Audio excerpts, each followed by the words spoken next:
નમસ્તે વિદ્યાર્થી મિત્રો, આજે આપણે ધોરણ 5 વિષય હિન્દીનો અભ્યાસ કરીશું. વિદ્યાર્થી મિત્રો, તો દરેક વિદ્યાર્થી પોતાનું પાઠ્યપુસ્તક પોતાની પાસે રાખશે. દરેક વિદ્યાર્થી પહેલાં અહીં ધ્યાન આપે. તમારે અહીં શાળામાંથી આપેલું આ એસાઇનમેન્ટ છે, એ સિવાય આપેલું જૂનું એસાઇનમેન્ટ છે, એ બંને એસાઇનમેન્ટની અંદર આપેલ હિન્દી વિષયની અંદર અભ્યાસક્રમો આ એસાઇનમેન્ટની અંદર આપેલું છે. પાઠ અને કાવ્યનો 13 से लेके 16 तक, બરાબર. એના આગળના એસાઇનમેન્ટની અંદર જે કોર્સ આપ્યો હશે એમાં મારી પાસે છે નહીં, તમારી પાસે હશે, જોઈ લેજો, બરાબર. આમાં 13 થી 16 સુધી છે, બરાબર. એના આગળના એસાઇનમેન્ટની અંદર 9 થી 12 સુધી હશે, બરાબર. તો એ એસાઇનમેન્ટ અને આ એસાઇનમેન્ટ બંને એસાઇનમેન્ટ તમારે પરીક્ષાલક્ષી છે, તો બંને એસાઇનમેન્ટ તમારે તૈયાર કરવાના. એમાંથી પરીક્ષામાં પૂછાવાનું છે, તો દરેકે એની તૈયારી ખરે કરવાની, બરાબર. આ એસાઇનમેન્ટ મેં તમને કરાવેલું છે, એ પહેલાં જે એસાઇનમેન્ટ આપેલું છે એ પણ કરાવેલું જ છે, તો એ બંને એસાઇનમેન્ટ તમારે વાંચવાના, બરાબર. હવે પાઠ્યપુસ્તકની અંદર આપણે કોર્સ પતી ગયેલ છે. હવે પછીના વિડીયોમાં આપણે રિવિઝન કરવાના છીએ, તો રિવિઝનની અંદર દરેક વિડીયો આવશે, તમારે એ જોવાનો છે, બરાબર. તો તમારે પાઠ કાઢો, રિવિઝન કરીશું. આજથી આપણે 62 નંબરનો પેજ છે, કૈસા શોર, 9મું પ્રકરણ. હજી ફરી એકવાર સૂચના આપું છું, દરેક વિદ્યાર્થી જૂનું એસાઇનમેન્ટ અને નવું એસાઇનમેન્ટ વાંચવાનું છે ને એની તૈયારી કરવાની છે. પરીક્ષામાં એ બંને એસાઇનમેન્ટમાંથી પૂછાશે તમને. તો જેની પાસે જૂનું અથવા નવું એસાઇનમેન્ટ ન હોય તો શાળામાં મળી શકે છે, તમે આવીને લઈ જજો, બરાબર. હોય તો કશો વાંધો નહીં, અને ન હોય તો શાળામાંથી તમને મળી રહેશે, તો તમારે લઈ જવું અને એ એસાઇનમેન્ટ પૂરી અને એમાંથી તૈયારી કરવાની છે, જે પરીક્ષાલક્ષી છે, બરાબર. હવે આપણે પાઠમાં પ્રવેશ કરીશું. 9મો પાઠ છે, કૈસા શોર. વિદ્યાર્થી મિત્રો, આ પાઠની અંદર આપણે શું જોઈશું? મેં તમને ચલાવેલો જ છે આ પાઠ. વિદ્યાર્થી મિત્રો, રિવિઝન કરતાં પહેલાં બીજી એક સૂચના, જેની પાસે સ્વાધ્યાય પોથી છે એ સ્વાધ્યાય પોથીમાં ઘરે તમારે જેની પાસે સ્વાધ્યાય પોથી હોય એને સ્વાધ્યાય પોથી પૂરવાની છે. ન હોય તો નોટમાં લખજો. બાકી જેની પાસે સ્વાધ્યાય પોથી હોય એણે સ્વાધ્યાય પોથી પૂરવાની, બરાબર. ન હોય તો નોટમાં લખશો તો પણ ચાલશે, બરાબર. તો આ હિન્દીની જે સ્વાધ્યાય પોથી છે એ જે ચોપડીમાં પ્રશ્નો છે એમાંથી જ પૂછાયેલું છે, બરાબર. એટલે તમને હું જ્યારે પાઠ પૂરો કરું ત્યારે અભ્યાસ સ્વાધ્યાયના જે પ્રશ્નો જવાબ નોટમાં લખવાના કહું છું એ જ સ્વાધ્યાય પોથીમાં છે, બરાબર. તો એ સ્વાધ્યાય પોથી તમારે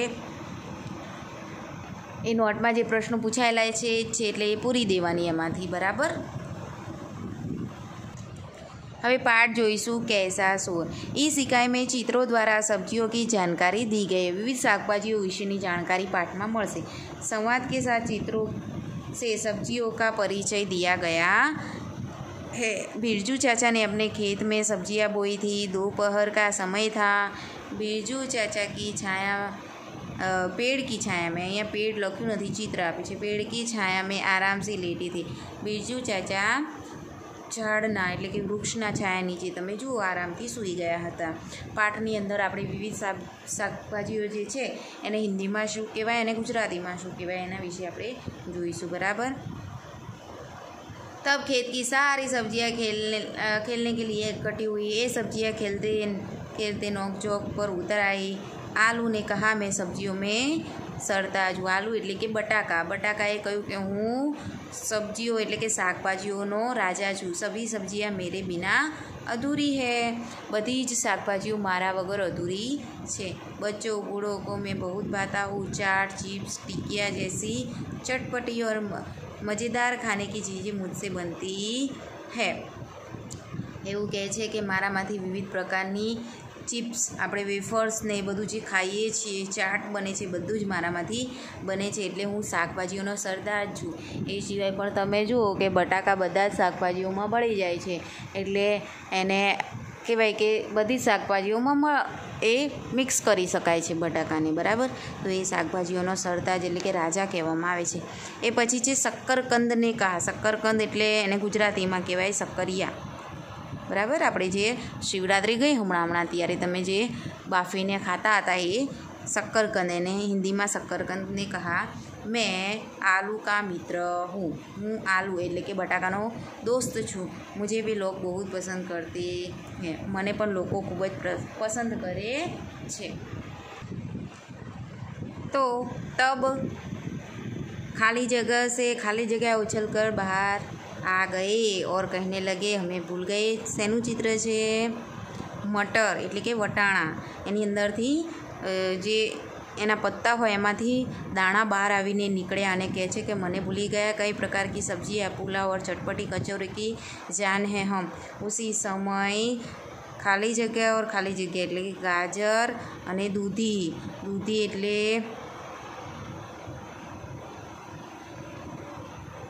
लौकी કહેવાય અને ગાજરને ગાજર કહેવાય. રાયતા, કોફતે और हलवा हमारे बिना कैसे बन सकते हैं. हलवा શેનાથી બને છે? દૂધી અને ગાજરથી. तो उन्होंने बात काटते हुए कहा हलवा तो मेरा भी बनता है. मेरा रूप रंग देखा है कितना सुंदर लाल रंग है. मेरा नाम सुनते ही मुँह में पानी आ जाता है. ગાજર કહે છે કે મારું નામ સાંભળીને જ લોકોના મોંમાં પાણી આવી જાય છે. मुझे खाने के से लोग स्वस्थ रहते हैं. બરાબર. એ કે છે મને ખાવાથી લોકો સ્વાસ્થ્ય રહે છે, કારણ કે ગાજરમાંથી ભરપૂર માત્રામાં આપણને કાર્બોદિત પદાર્થ, વિટામિન મળી રહે છે, બરાબર. ગાજર ખાવાથી લોહી પણ શુદ્ધ થાય છે, વધે છે લોહી. મુझे खाने से लोग स्वस्थ रहते हैं. મને ખાવાથી લોકો સ્વસ્થ રહે છે. યહ સુનકર ખાલી જગ્યા આગે આવી. શેનું ચિત્ર છે? કોબીજ. કોબીજને કહેવાય બંધ ગોભી. તો બંધ ગોભી आई मैं भी आरोग्य के लिए उपयोग. હું પણ આરોગ્ય માટે ઉપયોગી છું. સબ્જી કે અલાવા એટલે શાકભાજી સિવાય કચુંબર અને સલાડમાં પણ આપણે તેનો ઉપયોગ કરીએ છીએ. એ સિવાય ખાલી જગ્યા પીછે ક્यों રહે. આ શેનું ચિત્ર છે વિદ્યાર્થી મિત્રો? મિર્ચ એટલે કે મરચું. वह भी कहने लगी सभी चुप हो जाइए. मेरे बिना आप सभी की क्या कीमत है. मेरे बिना सब्जियाँ फीकी है. किसके बिना सब्जियाँ फीकी है? मिर्च के बिना. મરચું નાખવામાં ન આવે શાકભાજીમાં તો શાકભાજી કેવું લાગે? સારું લાગે? ન લાગે, ફીક્કું લાગે, બરાબર. તો મરચું એટલે કે મિર્ચ કહે છે કે મારી વગર બધી શાકભાજીઓ અધૂરી છે. મેં પતલી ઓર ચુસ્ત હું. મરચું કેવું હોય? લીલું મરચું એકદમ પાતળી હોય, લીલા કલરનું, બરાબર. લાલ મરચું પાવડર હોય, પરંતુ જે લીલી મરચું હોય છે પાતળું હોય છે અને ચુસ્ત હોય છે. પછી છે ભીંડી. મેં भी अपनी कोमलता और अनूठी स्वाद की प्रशंसा करने लगी. ભીંડી એટલે કે ભીંડો, બરાબર. એ પણ એકદમ કોમળ હોય છે અને ખાવામાં કેવું લાગે છે? મીઠું લાગે છે. अब करेला कैसे चुप बैठता. પછી આવી करेलाની વારી, कारेलाની. वह बोलने जा रहा था तो टमाटर ने बीच में ही रोक दिया. જ્યારે કારેલું બોલવા જતું હતું ત્યારે એને વચ્ચે કોણે રોક્યું? ટામેટાએ. તેરા નામ સુનતે ही बच्चे दूर भागते हैं. લગભગ બધાને કારેલાની શાકભાજી ભાવતી નથી. એટલે કહે છે કે કારેલાનું નામ સાંભળીને બાળકો દૂર ભાગે છે. બાળકોને કારેલાનું શાક કેવું લાગે છે? કડવું લાગે છે, એટલે એમને ભાવતું નથી. મોટા લોકોને પણ કારેલાનું, લગભગ બધા લોકોને કારેલાનું શાક ભાવતું હોતું નથી, કારણ કે તે કડવું હોય છે, પરંતુ સ્વાસ્થ્ય માટે સારું હોય છે. કરેલા યાની કે કારેલું, ટમાટર એટલે કે ટામેટું. મેરા ખટ્ટા મીઠા સ્વાદ. ટામેટું કહે છે કે મારો ખાટો મીઠો સ્વાદ સબકો પ્યારા લગતા હૈ. બધાને ખૂબ જ પ્રેમ કરે છે મારા ખાટા મીઠા સ્વાદને, બધાને ભાવે છે. यह बात सुनकर करेला चिल्लाया और बोला सिर्फ रूप रंग से ही काफ़ी नहीं है. ज्वर जैसी बीमारियाँ ठीक करने में लोग मेरा प्रयोग करते हैं. એમ કહે છે કે ખાલી રૂપ રંગ દેખાવ અગત્યનો નથી. જ્વર જેવી બીમારીઓ એટલે કે રોગોને હું દૂર કરી શકું છું, કારણ કે કારેલું જે છે એ ભલે કડવું છે પણ સ્વાસ્થ્ય માટે સારું છે. ઘણી બીમારીઓ તેનાથી સારું થઈ જવાય છે, બરાબર, દૂર ભાગે છે તેનાથી. એટલે કારેલાનો પણ આપણે સેવન કરવું જોઈએ. કારેલાની શાકભાજી ખાવી જોઈએ દરેક બાળકોએ. ભલે તેનો સ્વાદ કડવો છે પણ સ્વાસ્થ્ય માટે તે સારું છે. આખિર મેં કલગીદાર बैंगन आया. बैंगन એટલે કે રીંગણ. उसने सभी को शांत करते हुए कहा, दोस्त आप सब अपने अपने स्थान पर उपयोगी एवं सही है. मिलजुल कर रहने में ही हमारी भलाई है.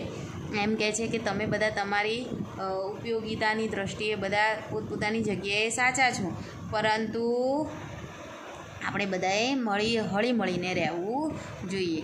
પછી એમ કહે છે કે ગાજર, પછી છે કોબીજ, લૌકી, પછી જે પેલા કેપ્સિકમ મરચાં આવે છે, મિર્ચ, આલુ, શક્કરકંદ, પછી આ છે ફૂલગોભી, ભીંડી, બરાબર, से बनी मन भावन બનતી હે સબ્જી. આ બધાને મિક્સ કરીને મનભાવન સબ્જી બને છે. આપણે ઉત્તરાયણ પર બનાવીએ છીએ અને શું કહેવાય? ઊંધિયું. તો બધી શાકભાજીનો ઉપયોગ કરીએ છીએ. મિર્ચ, ધનિયા, અદરક जैसे मसाले रसोई में स्वाद और सुगंध प्रदान करते हैं. આ બધા મસાલાઓ છે. ધનિયા એટલે કે ધાણા, આદુ, मरचू, बराबर, सुगंध. इस तरह हम एक साथ कुल मिलकर और सभी मज़ेदार हो जाते हैं. बराबर, कि બધા શાકભાજીઓ મળીને એકદમ સ્વાદિષ્ટ બની જઈએ છીએ. બરાબર.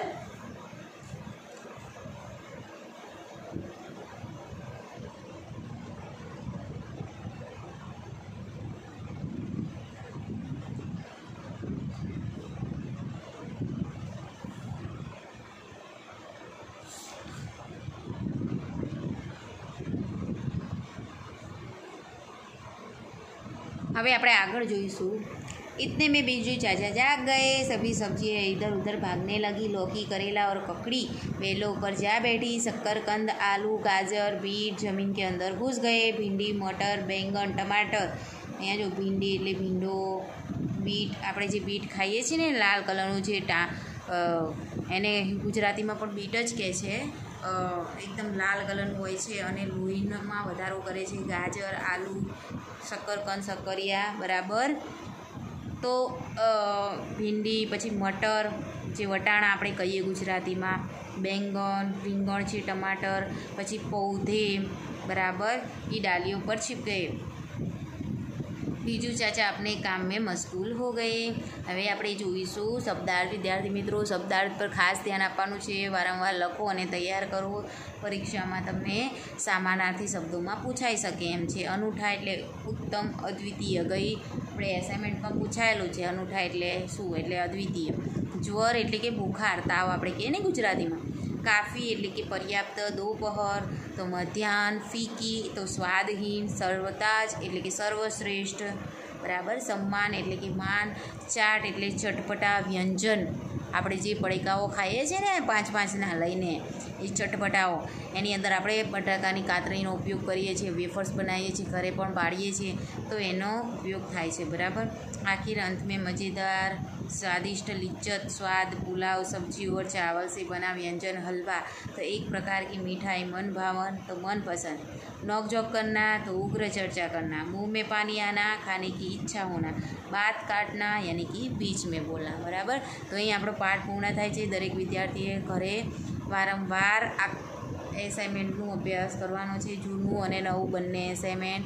એ સિવાય ચોપડી, સ્વાધ્યાય પોથી પૂરો અને જે કંઈ પણ પાઠ ચાલે એના અભ્યાસ સ્વાધ્યાયના પ્રશ્નો તમારે નોટમાં લખવાના. આપણે આ પાઠ પૂરો થઈ ગયો, બરાબર. હવે એની પાછળ પ્રશ્નના જવાબ આપેલા છે. જુઓ, સ્વાધ્યાય નથી, અભ્યાસ છે. નહીં, સ્વાધ્યાય પણ આપેલું છે. આ રહ્યું, બરાબર. આ બધા પ્રશ્નોના જવાબ મેં કરાયેલા છે, બરાબર. તો તમારે નોટમાં લખવાના છે, બરાબર. અહીંયા સબ્જીઓ કી સૂચિ બનાવીએ, જે પાઠમાં આપેલી છે. એ સિવાય બીજી કંઈ પણ શાકભાજી હોય તો એના નામ લખવાના છે, બરાબર. સેબ છે તો ફળ છે, બરાબર. અહીંયા જો અહીંયા શાકભાજીઓનું લિસ્ટ બનાવવાનું છે. હિન્દીમાં કઈ કઈ શાકભાજી હોય? ભીંડી, शकरकंद, आलू, प्याज, मूली, બરાબર. એ બધાનું નામ લખવાનું. સૂચિ મેં સે अपने मनपसंद सब्जी. એ સિવાય બીજા પ્રશ્નમાં લખવાનું કે તમને કઈ શાકભાજી ભાવે, તો એનું નામ લખવાનું. ત્રીજો પ્રશ્ન જે છે એમાં ગોળ કરવાનું છે અસંગત શબ્દ. જેસે પાલક, ગાજર, સેબ ને લૌકી. તો સફરજન છે, સેબ એ શાકભાજી નથી, ફળ છે, એટલે એને ઉપર ગોળ કર્યું છે. એ રીતે અહીંયા પહેલાંમાં શું આવશે? કેલા, બીજામાં મૂલી, ત્રીજામાં ધનિયા, ચોથામાં ફૂલગોभी. બરાબર. હવે પ્રશ્નો કે उत्तर. हरे रंग की सब्जियों के नाम कौन कहेશે? तो हरे रंग की सब्जियों के नाम है पकड़ी, मटर, भिंडी, करेला, धनिया, पालक, मेथी आदि. बराबर. પછી कच्चे टमाटर का रंग कैसा होता है? तो हरा होता है. बराबर.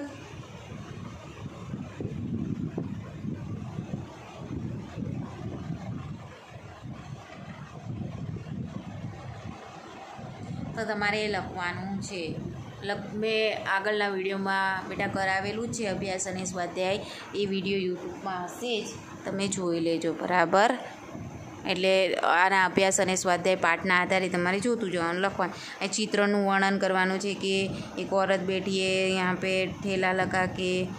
बराबर. सब्जियाँ बेच रहे, कौन कौन सी सब्जियाँ है, पीछे सब्जियों की दुकान है, वहाँ पर ग्राहक कितने ग्राहक है, यहाँ पर कितने ग्राहक है, एक औरत सब्जी लेने आई है ठेले पे, कुत्ता खड़ा है. એ બધું લખવાનું. બરાબર. પછી ચિત્રો કે આધાર પર કહાની કથન કીજીએ. આ પણ મેં તમને કરાવેલું જ છે. બરાબર. હવે 10મું કાવ્ય કાઢો 70 નંબરના પેજ ઉપર. प्रस्तुत कविता प्रसिद्ध रचनाकार श्री श्रीनाथ जी द्वारा रची गई है. जीवन में प्रकृति का बहुत ही महत्व है. इस कविता में कवि ने प्रकृति में मौजूद विभिन्न तत्वों, फूलों, भौरे, सूरज, पेड़, पृथ्वी इत्यादि से कुछ न कुछ सीख लेने की प्रेरणा दी है. विद्यार्थी मित्रों, આ કાવ્ય વિડીયોમાં ચલાવેલું છે. જેણે વિડીયો ન જોયો હોય એ આ વિડીયો અચૂક જોવે, જેથી ખ્યાલ આવી જાય કાવ્યની અંદર શું કહેવા માંગે છે. બરાબર. શીખો. આપણી આજુબાજુ પ્રકૃતિના જે તત્વો છે એમાંથી કંઈક ને કંઈક આપણને શીખવા મળે છે. એમાંથી આપણે શીખવાનું છે. શું શીખવાનું છે એ કાવ્યની અંદર જોઈશું. બરાબર. તો પ્રકૃતિ એટલે શું? તો આ આપણી આજુબાજુનું જે વાતાવરણ છે, ફૂલો છે, પક્ષીઓ છે, નદીઓ છે, બરાબર, ધરતી છે, આકાશ છે, પાણી છે, સૂર્ય છે, બરાબર, પૃથ્વી, આ બધું શું છે? પ્રકૃતિ છે અને પ્રકૃતિના તત્વો છે. પછી એમાં જે પતંગિયાઓ છે, જીવજંતુઓ છે, બરાબર. તો આ બધું વાદળો છે, આ જે પ્રકૃતિ છે એ ખૂબ જ સુંદર અને સરસ સર્જન છે ભગવાનનું. આપણે એમાંથી કંઈક ને કંઈક શીખવા જેવું છે અને આપણે એ શીખવાનું છે. બરાબર. જે આપણા કવિ શ્રીનાથજી સિંહ આપણને કાવ્યની અંદર કહે છે. બરાબર. સૌપ્રથમ આપણે કાવ્યનું ગાન કરીશું. ફૂલો સે નિત હસના सीखो, भौरों से नित गाना, तरु की झुकी डालियों से नित सीखो शीश झुकाना, सीख हवा के झोंकों से लो कोमल भाव बहाना, दूध तथा पानी से सीखो मिलना और मिलाना, सूरज की किरणों से सीखो जगना और जगाना, लता और पेड़ों से सीखो सबको गले लगाना, मछली से सीखो स्वदेश के लिए तड़प कर मरना, पतझड़ के पेड़ों से सीखो दुख में धीरज धरना, दीपक से सीखो जितना हो सके अंधेरा हरना, पृथ्वी से सीखो प्राणी की सच्ची सेवा करना, जलधारा से सीखो आगे जीवन पथ में बढ़ना, और धुएं से सीखो हरदम ऊंचे ही पर बढ़ना. बराबर. तो फूलों से हमें हंसना सीखना है. फूल જે પ્રકૃતિનું તત્વ છે એ હંમેશા ખીલેલું રહે છે. જેમ જેમ એ ખીલતું જાય એમ એની કળીઓ પોળી થતી જાય છે. તો ફૂલો જોડેથી આપણે હસવાનું શીખવાનું છે. સદૈવ હસતા રહેવું જોઈએ. હસવાથી તંદુરસ્ત રહેવાય છે અને આપણું સ્વાસ્થ્ય પણ સારું રહે છે અને બીજાને પણ આનંદિત રાખી શકાય છે. તરુ એટલે કે વૃક્ષ, ઝાડની ઝૂકી ડાળીઓ છે એને નમેલી ડાળીઓથી આપણે શું શીખવાનું છે? શીશ ઝુકાના એટલે કે નમવાનું, બીજાને આદર આપવાનું શીખવાનું છે. શીખ હવા કે ઝોકો સેલો કોમલ ભાવ વહાણા. હવા, આ વાતાવરણની અંદર જે હવા આપણે શ્વાસ લઈએ છીએ એ પણ એક પ્રકૃતિનું તત્વ છે. એનાથી શું શીખવાનું છે? કોમળતાથી બીજા સાથે વર્તન કરવાનું છે, પ્રેમ ભાવથી રહેવાનું છે, બરાબર, કોમલ ભાવ રાખવાનો છે, કઠોર રહેવાનું નથી. दूध અને પાણી, दूध તથા પાણી સે શીખો મિલના ઓર મિલાના. દૂધ અને પાણીથી આપણે શીખવાનું છે મિલના ઓર મિલાના, એટલે કે દૂધ અને પાણીને તમે એક કરો તો ખબર ન પડે કે દૂધ કયું ને પાણી કયું, પછી એને જુદા કરી શકાતા નથી. તો એમાંથી એ શીખવા જેવું છે કે આપણે બધાએ હળી મળીને એકાગ્ર ભાવથી એકતાના ભાવથી રહેવાનું છે, હળી મળીને રહેવાનું છે, બરાબર વિદ્યાર્થી મિત્રો. હવે આપણે આગળ જોઈશું સૂરજ કી કિરણો સે શીખો જગના ઓર જગાના. સૂરજના કિરણોથી આપણે શું શીખવાનું છે? જાગવાનું છે અને બીજાને જગાડવાના છે, બરાબર. એટલે આપણે સજાગ રહેવાનું છે. સૂરજના જે કિરણો છે, સૂરજ ઉગે છે એટલે બધા ઉઠી જાય છે ને, તો આપણે પણ સૂરજની છે જાગૃત બનવાનું છે જીવનમાં. આપણે પણ જાગૃત થવાનું છે અને બીજાને પણ જાગૃત કરવાના છે. સૂર્ય કેવો એના ટાઈમે ઉઠી જાય છે, એટલે કે ઉગી જાય છે, અને એને જોઈને બીજા પણ ઉઠી જાય છે ને. સૂરજ ઉગે એટલે બધા ઉઠી જાય, બરાબર. અજવાળું આવી ગયું, ચલો સવાર પડી ગઈ, એટલે આપણે એનામાંથી શીખવાનું છે કે આપણે પણ વહેલા ઉઠવાનું છે, જાગૃત બનવાનું છે, બીજાને પણ જગાડવાના છે, જાગૃત કરવાના છે. લતા ઓર પેડો સે શીખો સબકો ગલે લગાના. લતા એટલે કે વેલ અને પેડ એટલે કે ઝાડ. જે વેલ છે એ છોડવાઓ, પેડ, ઝાડ છે, વૃક્ષ એને છે વીંટળાઈને રહે છે, તો આપણે એનાથી શીખવાનું છે. શું શીખવાનું છે? વીંટળાઈને રહેવાનું, બરાબર. તો વિદ્યાર્થી મિત્રો આપણે એ શીખવાનું છે. લતા ઓર પેડો સે ક્યાં શીખના હે? સબકો ગલે લગાના. બધા સાથે પ્રેમ ભાવથી હળી મળીને ગળે લગાવીને રહેવાનું છે.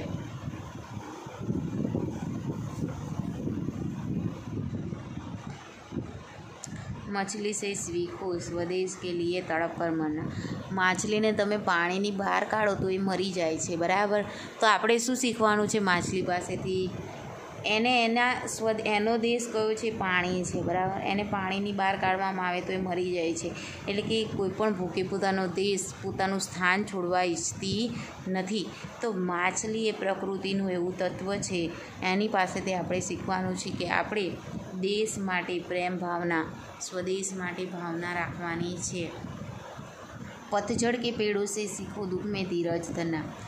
પછી તમે જુઓ, ખરતા પાનની ઋતુ આવે ત્યારે બધા વૃક્ષો પરથી લીલોતરી જતી રહે છે. જુઓ તમે વૃક્ષમાં કેવા થઈ જાય છે, એકદમ સૂકા અને પડેલા, બરાબર. તો એવા વૃક્ષો શું કરે છે? પછી વૃક્ષ પણ પડી જાય છે? ના, ધીરજ રાખે છે. પાછી વસંત ઋતુમાં બધા ફૂલો, કળીઓ, પેડ, આ જે ઘાસ છે, બરાબર, પાંદડાઓ ફરી આવી જાય છે. એટલે પતઝડના જ્યારે પાનખરની ઋતુ આવે ત્યારે બધા પાંદડા પડી જાય ત્યારે ધીરજ રાખવી અને વસંત ઋતુમાં ફરી ખીલી ઉઠવું, એ કોની કળા છે? ઝાડની કળા છે. તો આપણે એની પાસેથી એ શીખવાનું છે કે જ્યારે આપણે દુઃખ આવે ત્યારે આપણે ધીરજ રાખવાની છે. તો પતઝડ કે પેડો સે ક્યાં શીખના હે? દુઃખ મેં ધીરજ ધરના. દીપક એટલે દીવાથી શું શીખવાનું છે? હો શકે અંધેરા હન્ના. તમે જુઓ, દીવો અંધારામાં મૂકવામાં આવે એટલે એનો પ્રકાશ જ્યાં સુધી ફેલાય ત્યાં સુધી બધે અજવાળું થઈ જાય, બરાબર. એટલે આપણે દીવા દ્વારા શીખવાનું છે બધે જ પ્રકાશ ફેલાવવાનું, બરાબર. બધે અજવાળું કરવાનું, જ્યાં સુધી આપણો પ્રકાશ ફેલાય ત્યાં સુધી આપણે અજવાળું કરવાનું. પૃથ્વી સે શીખો પ્રાણી કી સચ્ચી સેવા કરના. અને પૃથ્વીથી પાસેથી આપણે શીખવાનું એ પ્રાણીની સાચી સેવા કરના. જલધારા સે શીખો આગે જીવન પથ મેં બઢના. અને જે પાણીનો વહાવ છે એ કેવું હોય છે? આગળ ને આગળ વધતો જ જાય છે. તો આપણે એની પાસેથી શીખવાનું છે જીવન પથમાં આગળ વધવું. ધુએ સે શીખો હરદમ ઊંચે પર. અને ધુમાડા દ્વારા આપણે શું શીખવાનું છે? ઊંચાઈ પર ચડવું, જેમ બને એમ ઊંચે ને ઊંચે ચડતા જ જવું, એ શીખવાનું છે, બરાબર. ધુએ સે હરદમ શીખો ઊંચે હી પર ચઢના, બરાબર. તો અહીંયા આપણો આ કાવ્ય પૂર્ણ થાય છે. પાઠ અને કાવ્ય પૂર્ણ થઈ ગયું, બરાબર. આપણે શબ્દાર્થ જોઈએ. ફૂલ એનો સમાનાર્થી થાય છે પુષ્પ. સૂરજ તો રવિ અથવા તો ભાનુ એને કહી શકાય હિન્દીમાં. નીત એટલે સદા, પ્રતિદિન. લતા એટલે વેલ. ભૌરા તો મધુકર ભૌરા. પતઝડ પત્તે ઝડને કી ઋતુ પાનખર ઋતુ બરાબર. તરુ તો પેડ વૃક્ષ. તો ધીરજ તો ધૈર્ય અને ધીરતા. હવા વાયુ અને પવન. પૃથ્વી તો ધરા અગ્નિ. કોમલ તો નાજુક. મુલાયમ કોમલ તો નાજુક અને મુલાયમ. જલધારા તો પાણી કી ધારા યા પ્રવાહ. પાણી તો જલ અથવા તો નીર. આ હતા પર્યાયવાચી સમાનાર્થી શબ્દો. તો વિદ્યાર્થી મિત્રો એ પણ તમારે તૈયાર કરવાના છે બરાબર. તો અહીંયા આપણું પાઠ અને કાવ્ય પૂર્ણ થાય છે. હવે આપણે શબ્દાર્થ પણ જોયા. હવે જોઈશું મુહાવરે. શીશ ઝુકાના વિનમ્ર હોના. કોમલ ભાવવાના સુંદર વિચાર પ્રकट કરના. ઊંચે ચઢના તો ઉન્નતિ કરના. વિદ્યાર્થી મિત્રો તમારે ધ્યાન રાખવાનું છે. મુહાવરે અને શબ્દાર્થ તૈયાર કરવાના છે બરાબર. અભ્યાસ અને સ્વાધ્યાયના પ્રશ્નોના જવાબ દરેકે નોટબુકમાં લખવાના છે બરાબર. આ સંજ્ઞા વિશેષણ અને ક્રિયા બરાબર.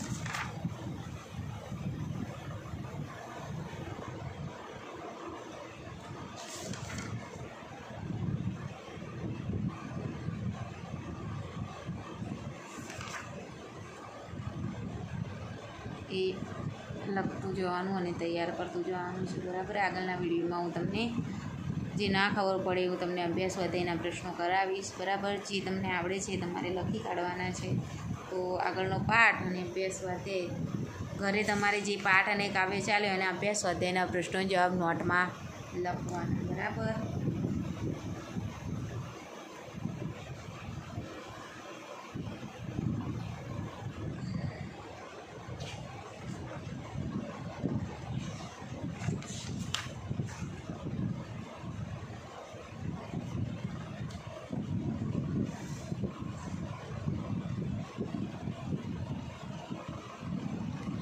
તો વિદ્યાર્થી મિત્રો આજના વિડીયોમાં આટલે સુધી રાખીએ છીએ. આગળના વિડીયોમાં આપણે આગળના પાઠ અને કાવ્ય અભ્યાસ સ્વાધ્યાયના પ્રશ્નોને એ બધું કરાવીશું બરાબર. કરાવેલું જ છે.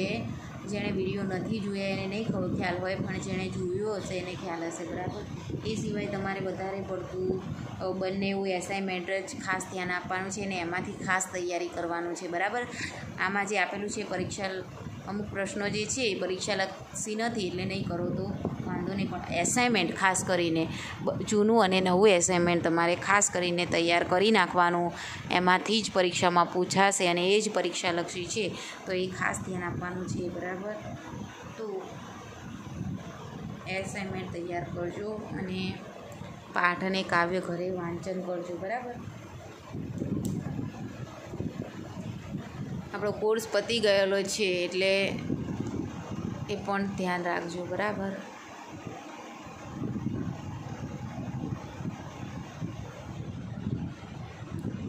તો વિડીયો જોવા બદલ આભાર. આજના વિડીયોમાં આટલે સુધી જ આપણે રાખીશું. અસ્તુ.